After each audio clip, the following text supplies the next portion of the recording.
अभिवादन स्वीकार कीजिए ब्रजेश मिश्रा का। और आप देखना शुरू कर चुके हैं द डिबेट। बहनों भाइयों, संजय सिंह की कस्टडी रिमांड 5 दिन के लिए इन्फोर्समेंट डायरेक्टरेट यानी प्रवर्तन निदेशालय को दे दी गई है, जहां अब उनसे पूछताछ होगी।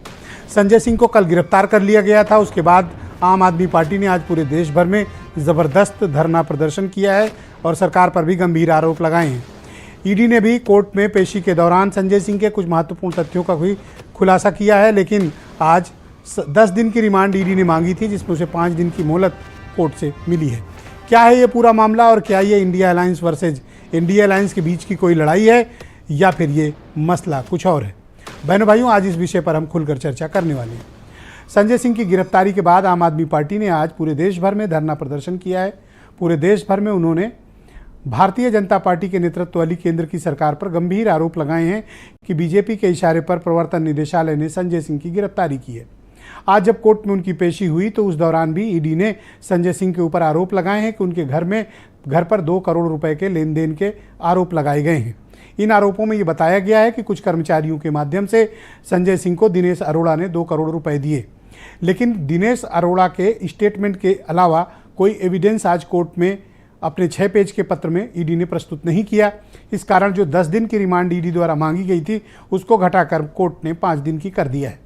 संजय सिंह इस वक्त इन्फोर्समेंट डायरेक्टरेट की कस्टडी में है, जहां उनसे लिकर पॉलिसी स्कैम के मामले में आगे की पूछताछ की जाएगी। खास बात यह रही कि संजय सिंह ने अपनी बहस जज के सामने खुद की। 90% समय उन्होंने खुद बहस की, 10% वक्त ही उन्होंने अपने वकील को दिया बोलने के लिए। संजय सिंह खुद कोर्ट से सीधे बात कर रहे थे। लेकिन इस पूरे मामले को लेकर भारतीय जनता पार्टी बहुत ही हमलावर रुख में है। आज आम आदमी पार्टी के खिलाफ बीजेपी ने दिल्ली में कई स्थानों पर प्रदर्शन किया, 3 प्रेस कॉन्फ्रेंस हुई और बड़े नेताओं ने बयान भी जारी किए। आम आदमी पार्टी पर भ्रष्टाचार के आरोप लगाते हुए ये कहा गया है कि लिकर पॉलिसी स्कैम के जरिए आम आदमी पार्टी ने पंजाब और गोवा में चुनाव में पैसे खर्च किए हैं और वो पैसे कैश के रूप में लिकर पॉलिसी में शामिल लॉबी से लिए गए हैं।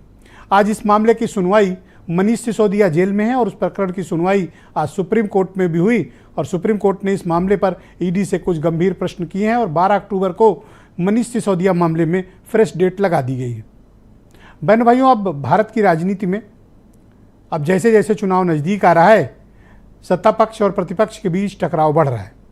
अखिलेश यादव का दावा है और उनका मानना है कि चुनाव के पहले विपक्ष के कई बड़े नेताओं को भी जेल भेजा जाएगा। क्या चल रहा है इस देश की राजनीति में? संजय सिंह के आरोपों पर कितनी सच्चाई है और संजय सिंह जितने आक्रामक तरीके से इस पूरे मामले पर लड़ रहे हैं, क्या इसके पीछे उनके पास क्या तथ्य हैं?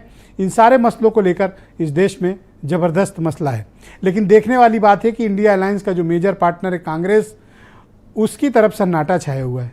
कांग्रेस ने आम आदमी पार्टी को कोई बैकअप नहीं दिया। पिछले दिनों पंजाब में उनके एक एमएलए को जेल भेज दिए जाने के बाद आम आदमी पार्टी को इस मामले पर कांग्रेस की तरफ से कोई सपोर्ट नहीं मिला और कांग्रेस ने डिबेट में अपना प्रवक्ता भी नहीं भेजा है। कांग्रेस आम आदमी पार्टी के इस मामले पर खुद को दूरी भी बना रही है, लेकिन बाकी विपक्ष आम आदमी पार्टी के साथ खड़ा है। और बहुत वक्त के बाद आम आदमी पार्टी में किसी बड़े नेता के जेल जाने के बाद इतने बड़ा धरना प्रदर्शन भी हुआ हो जो संजय सिंह के लिए हुआ है। क्या है ये पूरा मामला? बहनों भाइयों, आज चर्चा में हम इस पूरे प्रकरण का खुलासा भी करेंगे और इस डिबेट को आगे भी बढ़ाएंगे। आप कुछ आज के बयान सुन लें, फिर इस डिबेट को हम आगे बढ़ाएंगे। जो ईमानदारी का सर्टिफिकेट केजरीवाल जी बांटते हैं, वो स्पष्ट तौर पर दिखता है कि एक के बाद दूसरा भ्रष्टाचारी इन्होंने अपने पार्टी में रखा है और भ्रष्टाचार के आरोपों के चलते अब ये कई महीनों से नहीं, 1 साल से ज्यादा समय से जेल में है। कहते हैं 100 करोड़ रुपए का शराब घोटाला है, लेकिन इनको इतनी रेड मारने के बाद भी चवन्नी भी नहीं मिली। इन लोगों को एक भी पैसा नहीं मिला, कहीं कोई पैसा नहीं मिला। ना कोई जमीन के कागजात मिले, ना कोई जेवरात मिले, ना कोई गहने मिले, ना कोई पैसा मिला, कैश मिला, कुछ नहीं मिला इनको 1 साल के अंदर, लेकिन जबरदस्ती गिरफ्तार किए जा रहे हैं। हम लोग आम आदमी पार्टी के सिपाही हैं। मोदी जी से कहना चाहते हैं, मोदी जी आप चुनाव हार रहे हैं, बुरी तरीके से हार रहे हैं और ये आपकी हताशा का संकेत है, ये आपकी हार का संकेत है। मैंने पहले भी कहा है अपने साथियों से, आज फिर दोहरा रहा हूँ, मरना मंजूर है, डरना मंजूर नहीं है। भारतीय जनता पार्टी के खिलाफ 100 करोड़ हैं लोग, तो क्या 100 करोड़ को गिरफ्तार करेगी Bharatiya Janata party? ED, CBI, income tax, ये भारतीय जनता पार्टी के संगठन के और जिस तरह संगठन बनता है किसी पॉलिटिकल पार्टी का, उसी तरह के प्रकोष्ठ बन के रह गए हैं। जो भारतीय जनता पार्टी के लोग कहते हैं वही ये विभाग करते हैं। बहनों भाइयों, आज की परिचर्चा को आगे बढ़ाएंगे। आलोक अवस्थी बीजेपी के प्रवक्ता हैं, मेरे साथ मौजूद हैं, और आम आदमी पार्टी के मुख्य प्रवक्ता वैभव माहेश्वरी मेरे साथ मौजूद हैं। मनोज काका समाजवादी पार्टी के प्रवक्ता हैं। आसिम वकार MIM के राष्ट्रीय प्रवक्ता और उत्तर प्रदेश के प्रभारी हैं। थोड़ी देर में दिल्ली से हमें जाने माने पत्रकार रवि अरोड़ा भी ज्वाइन करेंगे। आप सबका बहुत